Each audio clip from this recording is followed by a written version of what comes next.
Hey guys, Marcus here. So I'm gonna showcase a workflow today that's like workflow inception. Basically, what we're gonna do is we're gonna uh, scrape a whole web page. So that's something I added to the scraping bot, that you can actually scrape a whole web page where it starts going down deep down into the web page and get everything. And use that as a context. And what I thought I would do today is basically to take the whole documentation of the AI Interpolator, all the rules, scrape that, and then create a form where you can ask, hey, I want to create this workflow. Is that possible using the AI Interpolator? And it hopefully will answer like, yeah, you can set it up using these configurations. But before I start that, I would just take a couple of minutes and talk about stuff that happened in my personal and my professional life.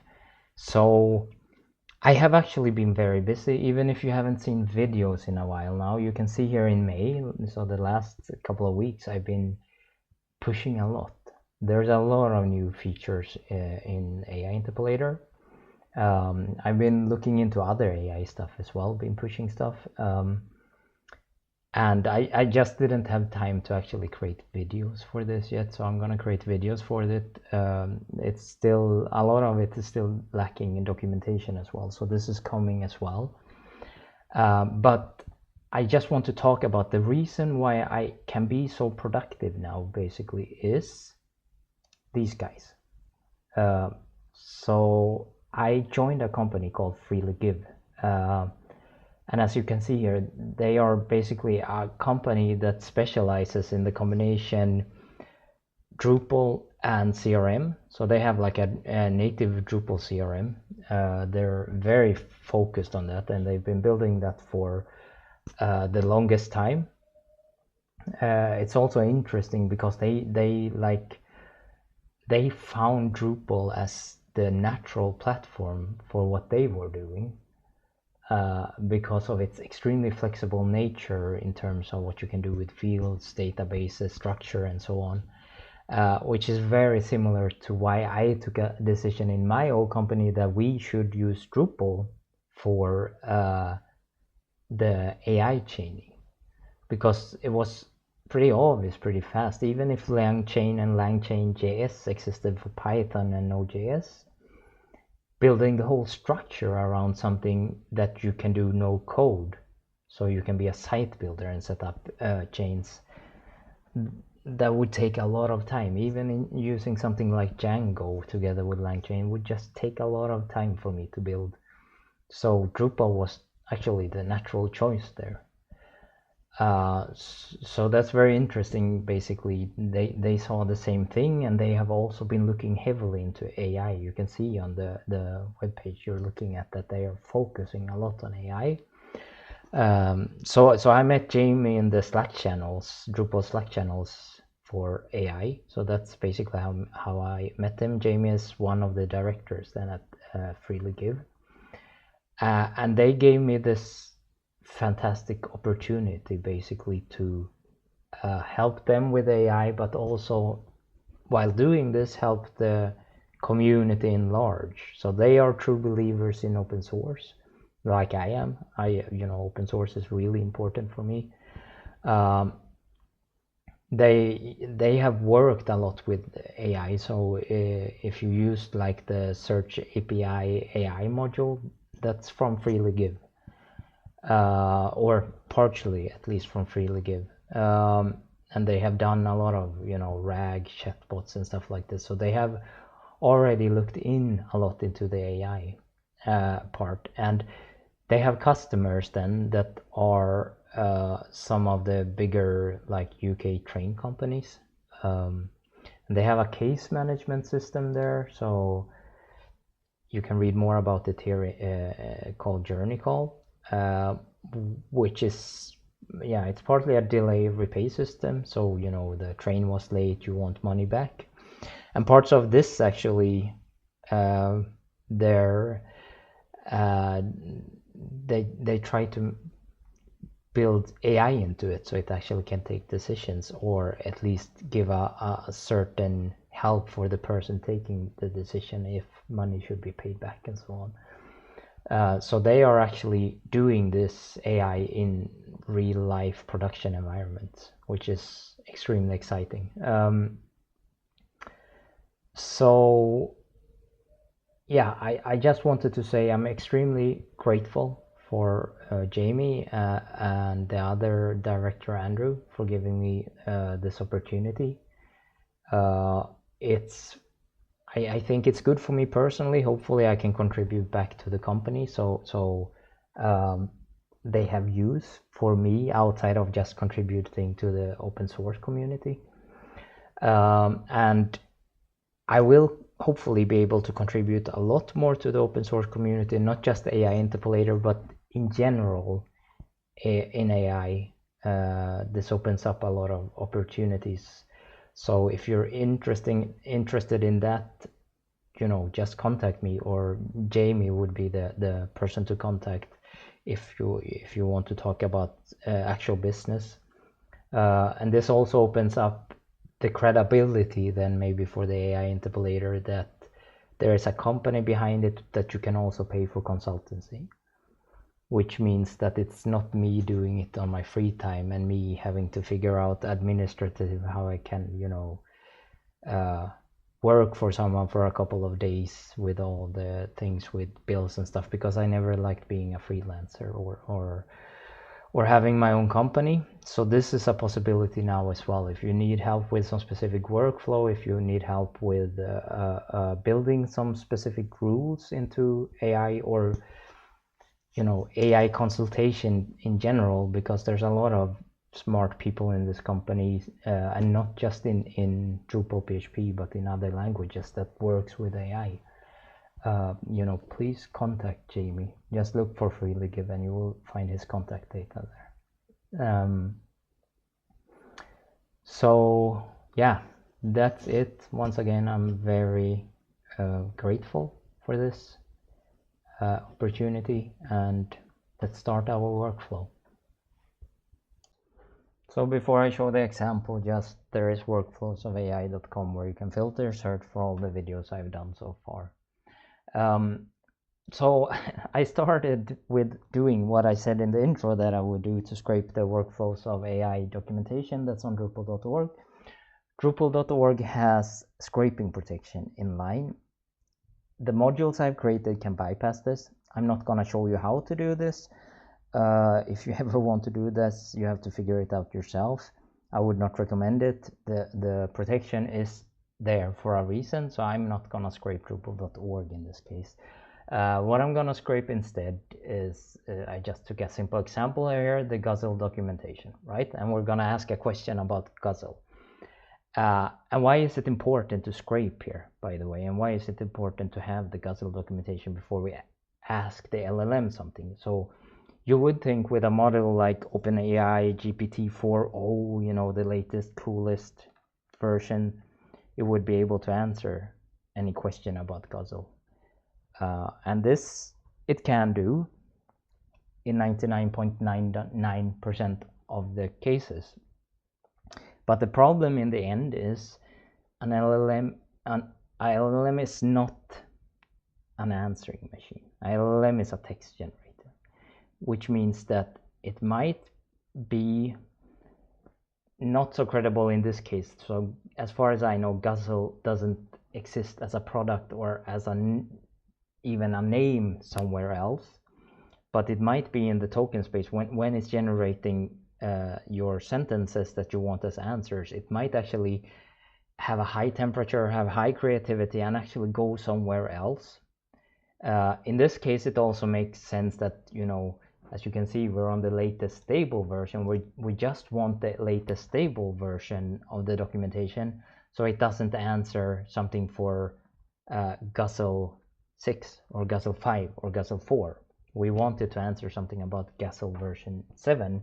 And I'm sure anyone that's in Drupal might have noticed this with ChatGPT, that sometimes it gives back functions from Drupal 7, even if you're asking it like, hey, in Drupal 10, how do you do this? And this is the same thing. It's going to a token space where maybe the word Drupal and the combination of whatever you're asking is weighing more than the Drupal 10 token, and that's why you have to, in that case, remind it, oh, this doesn't exist in Drupal 7. I'm sorry, this doesn't exist in Drupal 10. I meant Drupal 10. Can you please answer how you do it there? And then maybe it answers. And because of this, always, if you want a truthful answer, you need context. So this, the fancy word for this is RAG, retrieval augmented generations, where if you create a chatbot, you can have embeddings, which is a complex way of searching with intent. But this is a simple way of doing RAG, where you basically fetch a context and answer it. And of course, I will also mention, if you're doing like a chatbot or an answering machine or something, you only need to get it one time usually. I'm just setting this up so you can see chaining, basically. So what we're gonna use in this case, we're gonna use Simple Crawler. There's two modules. There's the ScrapingBot and there's the Simple Crawler. So you get some idea what the difference between these are. Both of them are for fetching web content. ScrapingBot has the advantage. First of all, ScrapingBot is a service, so it's actually calling API. This means that if you want to run this on some kind of data where you have privacy concerns, you should not use ScrapingBot, first of all, because it goes through their service.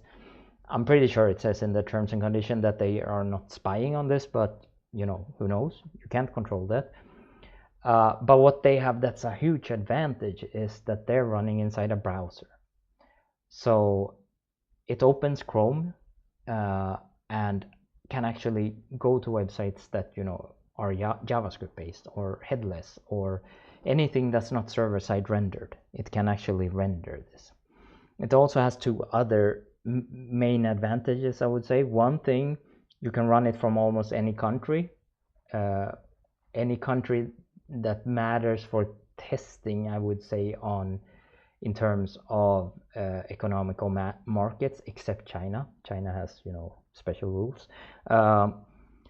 And thirdly, also there it can have a lot of different IPs, right? So you can bypass what I was talking about before. Basically, if you have rate limiting to an IP, Drupal.org has more complex than this I've seen. But if you just have rate limiting to IP, it can connect from multiple IPs. Third and last advantage when it comes to ScrapingBot is that they have premium proxies as well. And to explain this, Netflix is probably the best explanation here, even if you're not gonna scrape Netflix. But I'm in Germany. Sometimes I want to watch an American Netflix show, so I want to pretend I'm American, right? If you just get any VPN for this, it's gonna fail. And the reason behind that is that almost all of the VPNs runs on a cloud server. So that's how they can scale, how they work, right? And the cloud servers have very defined IP ranges that they own, which means that if some VPN service set up like OpenVPN or some other service in USA, I pay for this, I go via this, and it's set up in AWS or Azure Cloud or something, right? Then my IP will look like I'm coming from there, and Netflix would say, okay, hey, that's a server IP. You're not allowed to watch that. You're trying to bypass our rules, right? In the case with ScrapingBot, this might be interesting when it comes to LinkedIn, for instance. You want to scrape LinkedIn, Twitter, some certain other services. What ScrapingBot has, they have something called premium proxy. It's actually 10 times as expensive, or you use 10 times more credits, but sometimes it might be worth it. What it can do then is basically scrape from what looks like a home internet. So it doesn't look like a server internet. So that's three reasons to use it. If you're gonna use it, you have this code here as well. That helps me a little bit because I get a free testing account from them, so I can run automated tests basically. So you get 10% of the first month if you use this. The other thing that exists then is the Simple Crawler, and this is very simple. It's just using Guzzle. It has a lot of options though, so it has some other advantages that you can't do with ScrapingBot. So one thing is it can bypass basic auth. I guess ScrapingBot can bypass basic auth if you put it in the URL in theory, but you don't want to do that, of course, if you care about privacy or security, because this ScrapingBot would see. So you can do basic auth. You can put your own cookies in there. You can pretend to be any user agent, and some other settings you have in there that are pretty cool. So what it can't do then, that's super important, is it can only scrape server side rendered web pages, which this Guzzle documentation is. So that's what we're gonna use in this case. Lastly, that might be an advantage and a disadvantage. This runs from the server, of course, which means that if there's IP protection, you know, you're not allowed to spam from the same IP. This is bad. On the other hand, if you want to migrate something locally, you can actually do this because this runs from your computer in that case. So you can see here, I'm on a DDEV local development environment. If I had some old, let's say I want to migrate from a WordPress site or a Laravel site that is not online, but the project exists there, so I can run it locally, I can of course use this to scrape that website. And then we're using OpenAI then. So I'm just gonna start by logging in here. Everything is set up. I have installed Simple Crawler. I've installed the admin toolbar, as you can see. I've installed the token module, and I have installed OpenAI. OpenAI, I have set up a key under OpenAI settings as well. So we're just gonna start here by creating a content type that we call the Guzzle. I have it there, Guzzle answering machine. I'm just clicking around here. If you don't know Drupal, you will have to look for information what I'm doing here somewhere else. But soon I will probably add a custom entity for workflows, a disposable one. So more information comes about that later. We're just gonna start by adding the source link. So this is the link we're putting in, right? This is the one that we want to scrape from, external and disabled. We save that. So, we should set that required as well. And then we also want to ask a question, right? We do that in text plain long, and we call that Guzzle question. And set that required. So these are the two things we have to. No, let's do this because the title is gonna show up. Let's use the title instead. We just call this Guzzle question. Well, it's 255 characters, but that should be enough for my questions.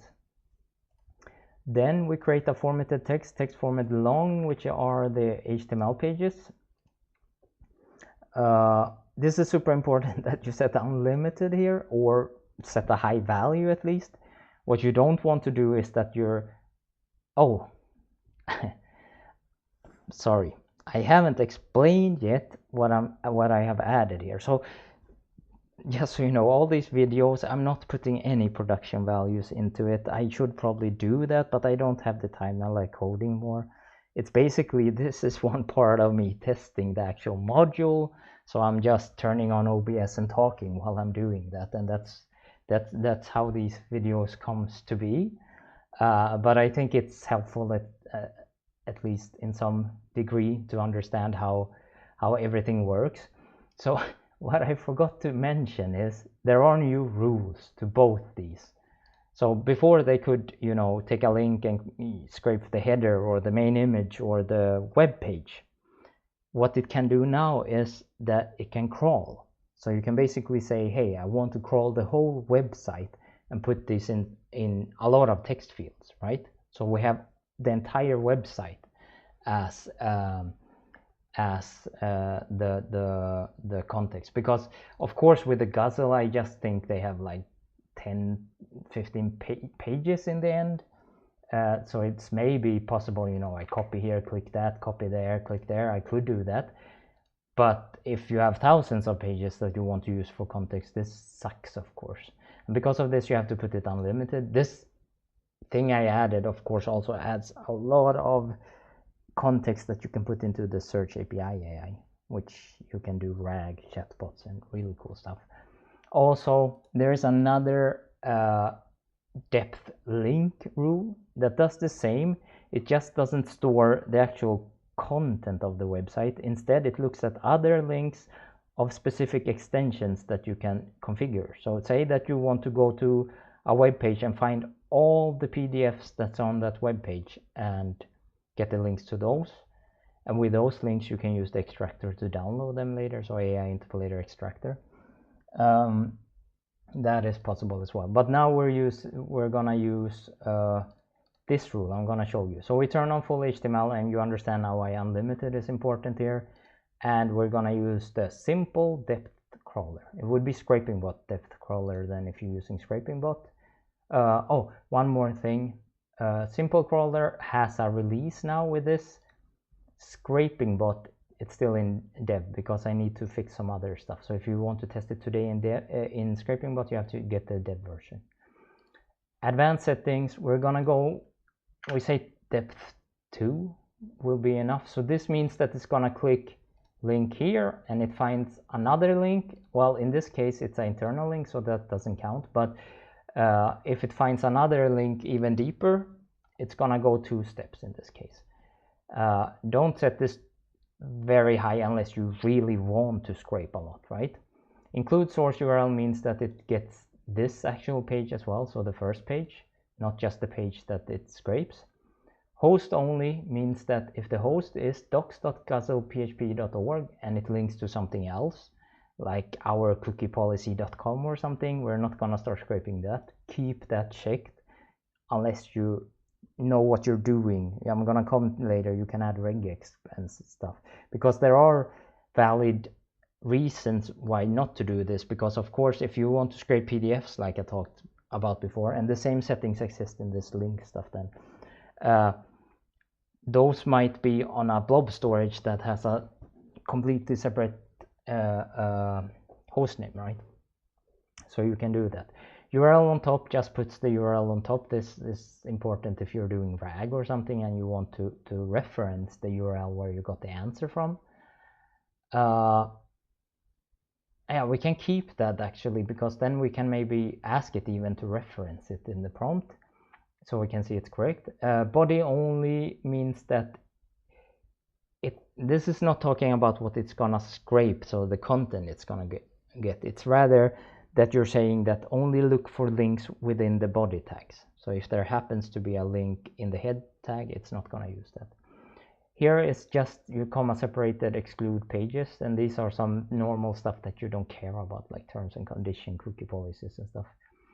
And then you have include patterns and exclude patterns, and these are regex then that you can put in. So in our case, if you click here, there are actually links to 6.5, 5.3, version 5 PDFs and stuff that we don't care about, but it follows a pattern here where the latest version is under stable and we only want the English version as well, right?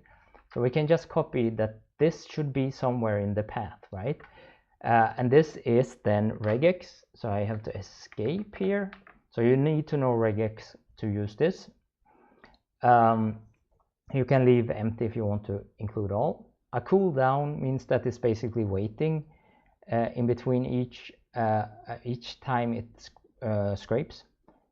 Be nice there, keep a cooldown, like half a second or something. You don't want to take down website by spamming them, that's really not nice.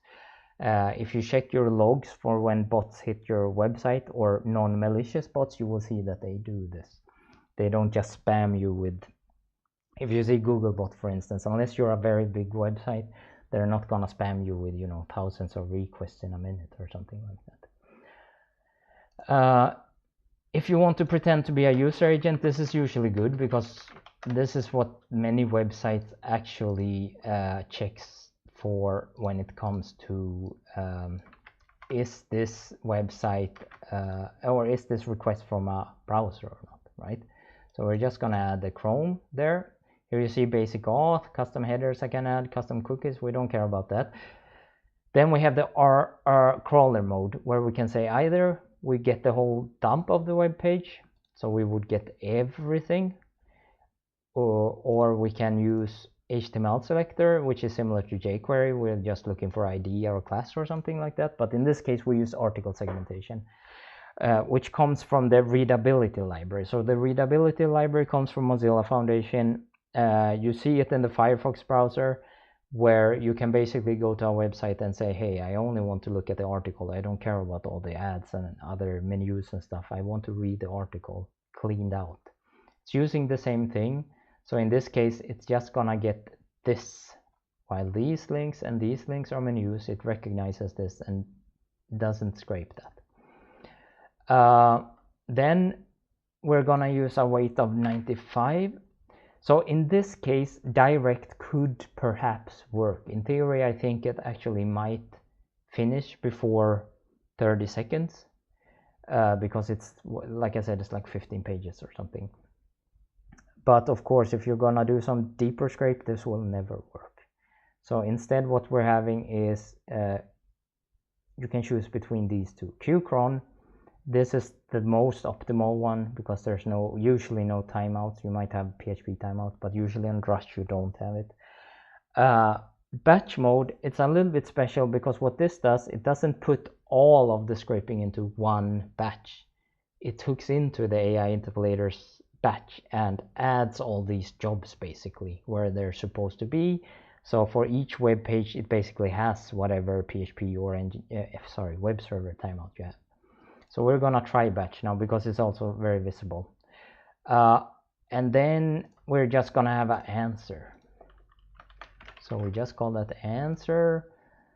And here is where OpenAI come in. So we're gonna use OpenAI string long in this case. We're gonna use advanced mode because we have to take two different contexts. And one thing that's important for you to know with base mode as well. So if we were to use context of the HTML pages, this means that actually it would split up each of them and run this prompt for each of the pages, which in this case would make no sense, right? So that's always how the base field works, because that's how it have to work. If you have 4 links before what we were talking about scraping, it should scrape all those 4 links separately, right? So this is always how it works. So when you want to say that I want to take all the HTML pages as one big blob instead, you always have to use the advanced mode and token. So let's write our prompt. So you are a Guzzle expert and have the Guzzle documentation in the context. The user has a question about Guzzle. You will answer this by using the context. The answer should be between 2 to 4 sentences long. Please reference the URL that you used for the answer. All the URLs are visible at the top of the page, top of each documentation page. Question, so this is the question then we get from Node. What did we call this? We called it Guzzle question, I guess. No question. I'm completely lost now. Let's see if I go back here. Oh, I didn't sorry, I didn't add the question. Wait, is this is answer? Oh man, I have amnesia. So I'm gonna add the question here. I thought I did. Guzzle question is even in my history. Let's see. Required field, save. Okay, that's weird. So let's reload here. I have copied it, luckily, my prompt. So token question nodes guzzle question. That's what we're looking for. Let's also put it like this so it understands where this starts and when this ends. Context guzzle documentation. And we do the same here. Start, stop. Yeah, so regarding, by the way, I do test stuff, of course, before I'm showcasing these, but these are usually the first time I test it on complete clean environment. That's why this is running and recording these workflows are very good actually for testing as well. So I get the field HTML pages. I set this to batch mode as well. We use the new cool GPT-4o model that was released recently. This weight has to be higher than the other. I think I lowered it, but anyway, I set 105 just to be sure.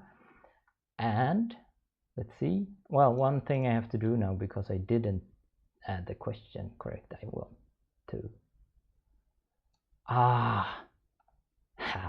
Now I remember. We wanted to use the title. Let's sorry, I can't even keep track of myself. We remove this again. We go back to this prompt. Sorry, not HTML pages. I'm so utterly confused now. Answer. We go to the prompt, and the question here is gonna come from the title. That's what we said. Man, it's not easy sometimes. So we take the question here, save it. Let's see now if we can add a guzzle answering machine, because then we only need to add 2 things here, which is good. So I'm just gonna copy this URL, and then I will go to some page here and figure out something. How do I access headers? That's a good question. How do I access the headers? And I might have to, you will see if it cuts now, it's because it took too long time. Let's see. So I will talk through this. I don't think it will take long actually. It will go through all the links at the first level, then now it's the second level basically, and then it goes 1 deep as well, because the first is counted as 0. If it finds something, it would now create another batch job here, because of course it can't know beforehand how many jobs is in the second level at the beginning. So that's why it might seem a little bit funny, because it goes back to 0 and then starts again and goes back to 0 and starts again. But that's the way I could solve it now. If someone has some good idea how to actually make this look nicer, please contact me. And what's happening now, I think, because it takes a long time, it's actually connecting to the AI. So it goes back to basically the normal AI Interpolator batch job queue after it's finished getting all the data. When you're using batch, by the way, it saves during the time. So if it were to fail, because batch is a little bit frail, right? You're based on JavaScript, your internet can die and then it dies in the middle and so on. At least it will have stored everything up until that time then. So, oh, a 404 not found. Let's try that actually. Yeah, this is a 404 not found, so that's fine. Let's find the next one. So we can see here source. This is what it adds then. Yeah, here's the next one, overview. Quick start, and quick start is where I think we had the header stuff. Anyway, there's a lot of content here. Let's do this. If I go back here and go to manage displays, I don't want to see the HTML pages here. I just want to see my answer, right? So if I reload now, okay, you can retrieve header from the response using has header, get header, and get headers. For example, response get headers. But it wasn't very good because it didn't actually answer the question. It might be, I'm just gonna try a thing now. So this is something I've seen in general with GPT-4o. It's actually not great. It's not as good as GPT-4 Turbo, and it might be connected to my prompt as well. It's a lot faster, but it's not super great actually.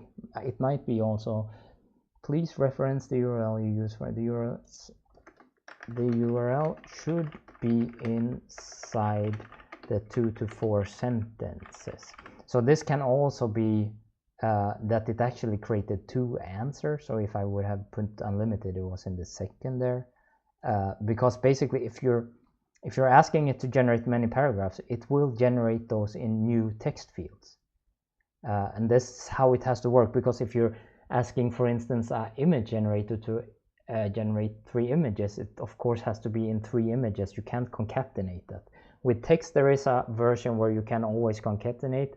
There's going to be an option for this soon. So this is a ticket I have to fix. Or actually, there's another guy that hopefully will fix it. I will try to teach him how everything works, and maybe he can join and help in the effort with the interpolator. But for now, this is how it is. So I'm just gonna save.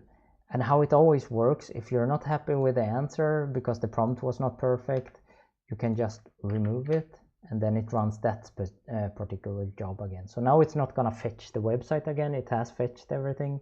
It's just gonna run the AI job again. So now we're trying with a little bit improved prompt engineering, better model, and see if we get the URL as well. No. You can access the header from the get header method response if you need to check.